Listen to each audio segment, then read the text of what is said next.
は長谷川の72分の1スケール F106A デルタダートの仮組みを行います。 F106？ またセンチュリーシリーズね。そうそう、前回は SC の F104G を取り扱いました。04ですが変化球なキットでしたね。スペシャルマーキングですからね、少し反省をしています。それでセンチュリーシリーズね。そうでした。センチュリーシリーズは F100 番台の戦闘機分となる。当然前回の F104 と今回の F106 は含まれるのね。その他には F100 スーパーセーバーや F101 ブードゥ、F102 デルタタが F105 サンダーチーフが含まれるのかな。ふむふむ。稀に F110 番台も含めることもあるとか。 F110 こと F4 ファントム2や F31 アードバーク、 F117 ナイトホークなどね。まあ稀ということなので F100 から F106 まででいいのかな。長谷川は全て出してますね。出してはいるんだけど F104 と F106 のみが定番品として残っている状態。他は定番外なわけね。 F101 に関しては偵察機の RF101C ですけども。なるほど。長谷川の F106 は一度作ったことがある。 RF101C も作ったかな。世代的にセンチュリーシリーズの戦闘機はあまり興味がなかったのでは。そうなのですがヤフオクのまとめ売りに入っていたのでね。それでどうだったの？古い機体ということでキットも相当古い飛行機の長谷川と言われ始めた頃のキットかな。ということはトツモールドね。そうなんだけどパーツの合いは割と良かった。さらにウェポンベイも再現されてたので好印象だった。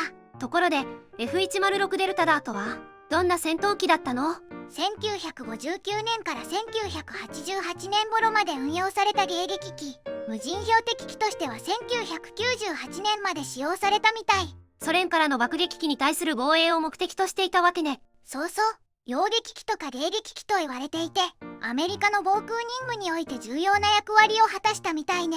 同じセンチュリーシリーズの F102 を改良したわけね。エンジンの改良や空気力学的な設計とした結果 F102 よりもはるかに高速で超音速飛行が可能となった。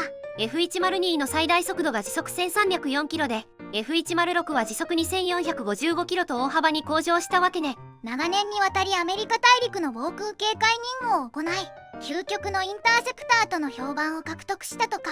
その時代の技術を結集した機体であったわけね。そうなのだ。実戦での運用実績はあるの？爆撃機の擁撃を主な目的としていたためベトナム戦争などでの運用実績はないみたい。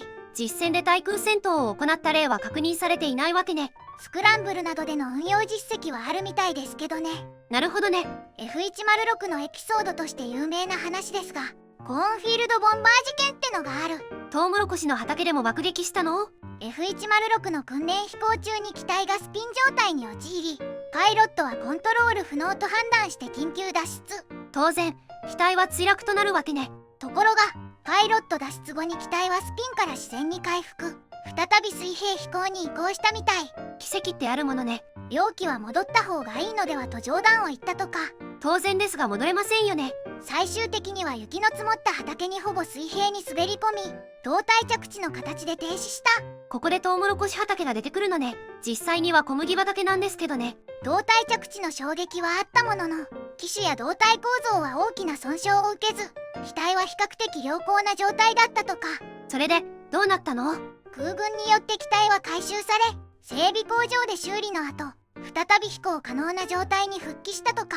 ドラマチックな経緯で不時着成功した例というわけね。 F106 のユニークな逸話として語り継がれているわけです。それでキットに関してですが長谷川以外からも出ているの？実は全然出ていない。というか最近まで長谷川が唯一だったみたいね。ふむふむ。長谷川が販売したのは1969年。当時提携していたフロックに OEM されている。半世紀以上前ですね。その他にはミニクラフトやエールズにも OEM されている。いつもの提携先ね。間が開きますが2015年にモンモデルから出てくる中国のメーカーね。翌年の2016年にはトランペッターからも発売された。トランペッターは複座型も出ているわけね。まずはパッケージ内容を確認するのだ。お願いします。遥か上空で空対空ミサイルを発射する F106A なのだ。ファルコンかしらね。では中身を開けていくのだ。グレーのランナーが5枚。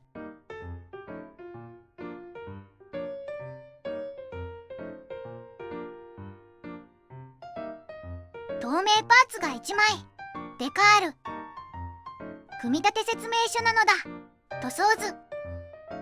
マーキングは2種類。マサチューセッツ州空軍第102戦闘用撃航空団第101戦闘用撃飛行隊ケープコットアメリカ空軍戦術防空団第49戦闘用撃航空軍第5戦闘用撃飛行隊スピッテンキッチンズとなる。なるほど。部品点数は63点。初期長谷川キットとしては多いですね。では長谷川の72分の1スケール F106A デルタダートの仮組みを始めるのだ。最初に操縦席なのだ。ふむふむ。操縦席は全部で2パーツ。操縦席床に座席なのだ。この他にケーキパネルもありますね。ケーキパネルはデカール表現となっていて、後ほど胴体に組み込む。パイロットはついてますね。ほとんど操縦席は見えないのですが、乗っていただいた方が良さそうですね。次はエンジンですね。と言ってもエンジンノズルのみ。エンジンノズルは2パーツ構成となる。貼り合わせて終了ね。そうなのだ。次はエアインテーク口ですかね。エアインテーク口は後ほど胴体に取り付け、左右それぞれで1パーツずつとなります。次は主翼と胴体なのだ。いわゆるしの字ですね。最初に胴体の組み立てとなる。ふむふむ。胴体は左右分割で2パーツ構成。操縦席とケーキパネル、エンジンノズルを挟み込んで接着。貼り合わせたらノースコーンと左右のエアインテーク口をつけるのね。機種に仕込む重りの指定は特になし。エアブレーキは開閉選択式ね。お好みで選べばいいのだ。胴体のモールドはどうでしょうか。繊細な凸モールドとなる。好みで彫り直してもいいかもね。主翼はどうでしょうか。主翼は3パーツ構成。主翼かパーツに左右主翼を貼り合わせる。主翼のモールドはどうでしょうか。こちらも凸モールドとなる。今回は水平尾翼はありませんね。次はクリアパーツや足回りなのだ。ふむふむ。キャノピーはワンピースとなっているので、操縦席の開閉選択ができない。透明度は問題なさそうね。問題なしです。次は足回りですね。まずは左右主脚。主脚は左右それぞれで4パーツ構成。タイヤと支脚の構成ね。その他にも胴体に接着するカバーもあるのだ。次は前脚ですね。前脚は3パーツ構成となっている。こちらも胴体に接着するカバーがあるのだ。ふむふむ。最後はアクセサリーなのだ。まずはウェポンベイの組み立てから。なるほどね。ウェポンベイは全部で16パーツ。ファルコンを吊り下げる部分が細かいです。作りが豪華ですね。ウェポンベイにはカバーもあるのでここで接着。折りたたみ式ね。その他に左右主翼下に増装を取り付けられる。増装は左右分割ね。最後に着陸フックやピトー管などを取り付けるのだ。では終わりに総評なのだ。今回は長谷川の72分の1スケール F106A デルタダートの仮組みレビューしたのだ。仮組み後の感想はどうでしょうか。初期長谷川の金型となるキット、ウェポンベイを再現するなど古い割にはよくできたキットだったのだ。なるほどね。モールドは全て凸モールド。合わせ目処理で消えてしまうかな。凸モールドなので仕方ないですね。